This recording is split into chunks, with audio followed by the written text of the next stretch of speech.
A black screen on your MSI Crosshair doesn't always mean hardware failure. We will repair boot issues, restore Windows files, and use recovery tools to fix the problem. A lot of errors pertain to this problem, and we're going to go ahead and jump into what should hopefully be a pretty straightforward process, guys. And we're going to go ahead and jump right into it. First thing I'd recommend doing would be to actually go ahead and boot to the troubleshooting utility on Windows 11. So if you do a hard power off 3 times in a row, Windows should automatically attempt to launch the starter prepare utility. And if it doesn't find anything, it will give you the option to select advanced settings, in which case it will take you to a screen that looks like this. Now, if it does not take you to a screen that looks like this, or you're unable to get to that, you can also download the Windows 10 Media Creation Utility, or Windows 11. They probably will make a creation utility for Windows 11 at some point. And it doesn't really matter, you can actually run the Windows 10 utility on Windows 11 as far as I'm aware. And you should be able to run the troubleshooting utilities built in within it. So you just would go ahead and download it to an ISO file and then burn it to a DVD or USB. It'd have to be about 4 gigabytes or more. It couldn't be a small USB flash drive, and it couldn't be a CD. It'd have to be a DVD. And then you'd boot your computer from it. So depending on the computer manufacturer, you'd have to tap a different key on your keyboard in order to launch that menu, in order to select what boot drive you want to go off of. So it could be anything between the escape key, F2, F8, F12, for example, and those are the function keys on the top of your keyboard. So you may have to just do a little bit of trial and error. Shouldn't take you more than a couple minutes. Googling it would probably be best before you even begin. But anyway, we're ready to go ahead and jump right into it. So we're on the choose an option page. So these will look very similar whether you're booting from it directly within Windows itself, or if you're plugged in a USB flash drive with the media creation utility installed and you selected the recovery option. So when you are setting up your Windows 11 installation or Windows 10, depending on the drive you're using, there should be an option to repair your computer in the bottom left corner of the dialog window, one of the first screens that comes up. You go ahead and select that, and then it would take you to a troubleshooting screen like you see here. And you want to go ahead and select troubleshoot, reset your PC, or see advanced options. And then there are going to be a whole bunch of options in here that we're going to explore in today's video. The first one, we're going to actually go underneath advanced options and then select startup prepare, fix problems that keep Windows from loading. So go ahead and select that first.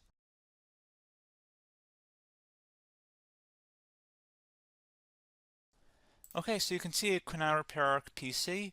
That was our first option we could try. Something else, if we go back into advanced options here and then select troubleshoot, we're going to go underneath advanced options again. You can go ahead and actually access safe mode by selecting startup settings. And then if you select the restart button, you have the option on the screen select safe mode with networking, which will give you a key on the screen. It'll tell you which key to press to enter that. I believe it's the F7 key. It'll do that for you. I'm not going to go over that in today's tutorial because I don't really want to go into safe mode, but you're more than welcome to attempt that by going into here and then selecting restart.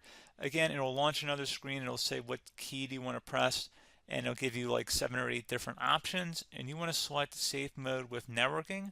There's also an option for a command prompt too, but that's going to be something we're going to cover later in this video, and we don't even have to go through that in order to access it. So that's why I'm not going to really push for that, because unless you know exactly what's causing the problem, you probably don't need to go into safe mode.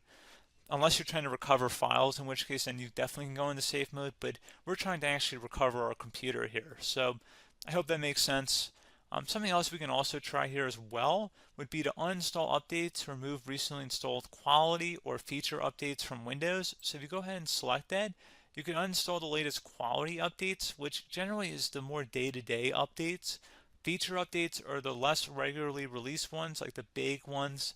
I would equate it to service packs in like Windows 7 and Windows Vista and Windows XP. So larger updates that occur once or twice a year at most. And the quality updates are more just a regular update. So probably obviously depend, it'll take longer if you're going to try and uninstall the latest feature update versus quality update. And maybe you don't need to go back that far. So just giving you guys a couple of pointers with that. Something else you can also look at here, and we're going to jump into the command prompt in a little bit, but you can select System Restore, which will use a restore point recorded on your PC to restore Windows. And this is something I would highly recommend here, guys. So select Next. Assuming you have a restore point saved on your computer, you go ahead and select the most recently created one, and you'll select next, and then you'll select the drive. You shouldn't actually have to select the drive. You can scan for affected programs, but we're going to keep it all default here, and then we're going to select finish. So once started, system restore cannot be interrupted. Do you want to continue? I think we're going to select yes. I don't think we have anything better to do on our computer right now, so just give it a moment here to initialize. It will take a couple minutes to run, obviously depending on how large your hard drive is and how much is saved on the system restore point.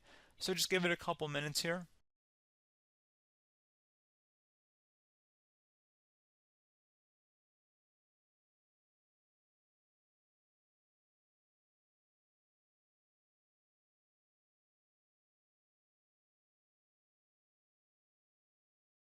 System has been restored successfully. We're going to go over a couple different methods in addition to that if that did not work. So I'm just going to pause the video and we're going to start back on the recovery screen that we started with. Okay, so a couple other things we can try here too. If you go back into Troubleshoot, you can select Reset Your PC, while you choose to keep or remove your personal files and then reinstalls Windows. You can select to keep my files, which will remove apps and settings but keeps your personal files. You can also select Remove Everything, which will remove all of your personal files, apps, and settings. So this is more of a factory reset, the second option here.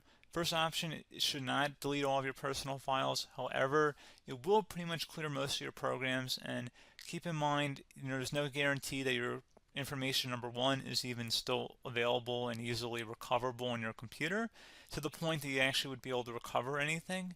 And the second point is that there's always a chance that it won't actually recover and it will just do a factory reset anyway. So there's no guarantee that actually would keep your files anyway. So I would recommend trying to get a recovery tool and backing that up first before selecting it anyway. But again, those are a couple different options. And then something else you can try here if you go back to the choose an option. Another option, if you go underneath choose an option and select troubleshoot, advanced options, and now select where it says command prompt. Okay, so the first thing we should do is type our main hard drive here. In most cases, it should be the C drive. So you just do a C colon and then hit enter on your keyboard. So once you're underneath the C drive, we're going to type in dir and then hit enter on your keyboard. It should have program files, users, and Windows all in there. That's how you know you're in the right directory.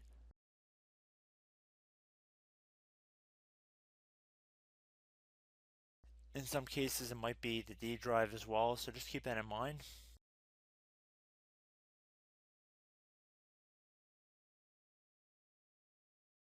Next thing we're going to do is type in cd space / Windows / system 32 / config,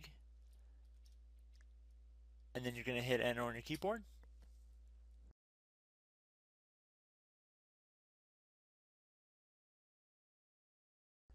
So now you're going to type md space backup. If you've seen other tutorials, it might also say to put down md backup. That's because the backup name is pretty common when you want to back something up. So you can name this whatever you want, doesn't have to be backup. So if you've already made a backup folder in the past, you could do backup 1, for example. So once you're done setting the name you want the backup to be called, hit enter on your keyboard again.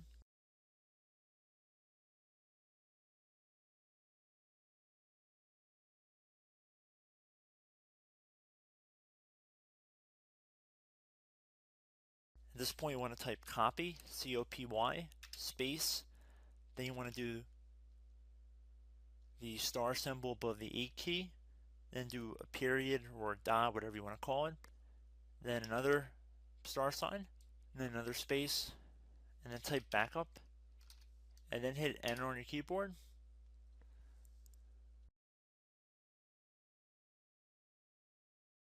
Now you want to type cd reg back, R-E-G-B-A-C-K, and then hit enter on your keyboard. So now that we are under the reg back, so now you want to type dir again, and then hit enter.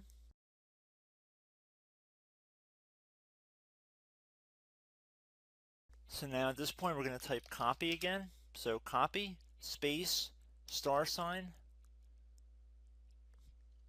dot, another star sign, space, and then 2 dots. So we're going to type copy, space, star sign, dot, sign, star sign, dot, dot, and then hit enter on your keyboard again. So for overwrite, you want to overwrite all. So type A on your keyboard, so capital A, and then hit enter on your keyboard.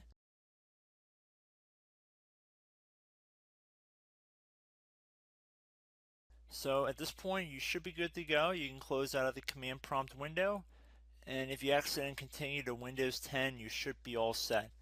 So I hope one of these 3 or 4 different methods we went through in this tutorial helped you guys out. Again, I'm not sure if you guys heard me earlier, but try to go back into your safe mode if possible and uninstall any programs you know might be conflicting with the Windows startup if you can get into safe mode. So just keep that in mind. Something very simple like that could be blocking up everything. So again, I hope this tutorial helped you guys out, and I will catch you in the next tutorial. Goodbye.